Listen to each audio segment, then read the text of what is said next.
ஜோதிட ஆர்வ நண்பா வணக்கம். காரைக்குடியிலிருந்து ஜோதிடர் ராம்ஜி. ஜோதிடர்களே, ஜாதக கட்டத்தை பார்க்கும்போது ராசி, அம்சம், கிரக டிகிரி மூணையும் வச்சு பலன் சொல்லும்போது தான் பலன் துல்லியமாக வரும். டிகிரி ராசி சக்கரத்தில் கிரகங்களுக்கு பக்கத்திலேயே குறிப்பிடப்படணும். அப்போ தான் பலன் சொல்கிறது குயிக்காக நடக்கும்.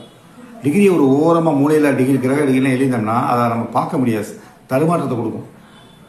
இப்போ ஒரு ராசிக்குள்ள 2-3 கிரகங்கள் இருக்கும்போது டிகிரிகள் கிரகத்துக்கு பக்கத்தில் குறிப்பிட்டிருந்தால் அந்த கிரகம் இணைஞ்சிருக்கா இணையலையா அப்படிங்கிறது எளிமையாக தெரியும். மேற்கொண்டு அடுத்த வீட்டில் ஒரு கிரகம் இருக்கும்போது, இப்போ உதாரணமாக சிம்ம ராசியில் குரு 25 அடியில் இருக்கார், அடுத்து கன்னியில் செவ்வாய் 3 டிகிரியில் இருக்கார். இப்போ 25 + 3 8 டிகிரி வித்தியாசத்தில் செவ்வாய் குரு இணைஞ்சிருக்காங்கிறத உடனே டக்குன்னு பார்க்கலாம். பார்த்தவொடனே கண்ணில் பளிச்சுன்னு தெரியும். கிரகங்களின் டிகிரி கிரகத்திற்கு பக்கத்திலேயே குறிப்பிட்டிருந்து ஜாதகர் பலன் சொன்னால் பளிச்சுன்னு தெரியும், இளமையாக சொல்லலாம். வேற ஒரு தனியாக சாட் மாதிரி டிகிரியை குறிச்சிருந்தோம்னா மாறி மாறி ராசி கட்டத்தையும் டிகிரி மாறி மாறி பார்க்கும்போது விடுதல் வரக்கு வாய்ப்புகள் இருக்குது. இப்போ நான் ஆன்லைனில் ஜாதகம் பார்க்குறேன். அப்போ இந்த மாதிரி முறையில் பார்க்கும்போது ஒரு 10 நிமிஷத்துல கட்ட பலன் சொல்லிடலாம். டிகிரி வேற எங்கிட்டோ வேற ஒரு பக்கத்தில் எழுதியிருந்தோம்னா அந்த கிரக நெருக்கங்களை கண்டுபிடிக்க முடியாது. அது மாதிரி கிரக பார்வையையும் டிகிரி மூலம் எடுத்துக்கணும். 5 டிகிரியில் உள்ள குரு 9ஆம் பார்வையாக ஒரு கிரகத்தை பார்க்கும்போது அங்கே 25 டிகிரியில் ஒரு கிரகத்தை பார்க்க முடியாது.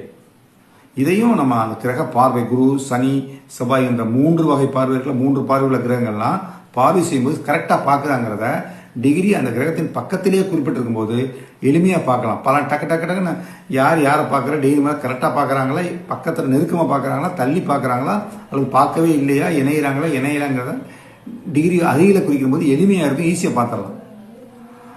இன்னும் அனுபவம் வாய்ந்த ஜோதிடர்கள் டிகிரி இல்லைன்னாலும் அம்சத்தை பார்த்து, கிரகங்களுடைய பாத இடைவெளியை அம்சத்தில் பார்த்து கிரகம் நெருங்கி இருக்கா நெருங்கலையா, பார்வை சரியா இருக்கா இல்லையாங்கிறத டிகிரி இல்லைனாலும் அம்சத்தை வச்சு, ராசி அம்சத்தினுடைய கால்குலேஷனை வச்சும் பார்க்கலாம்.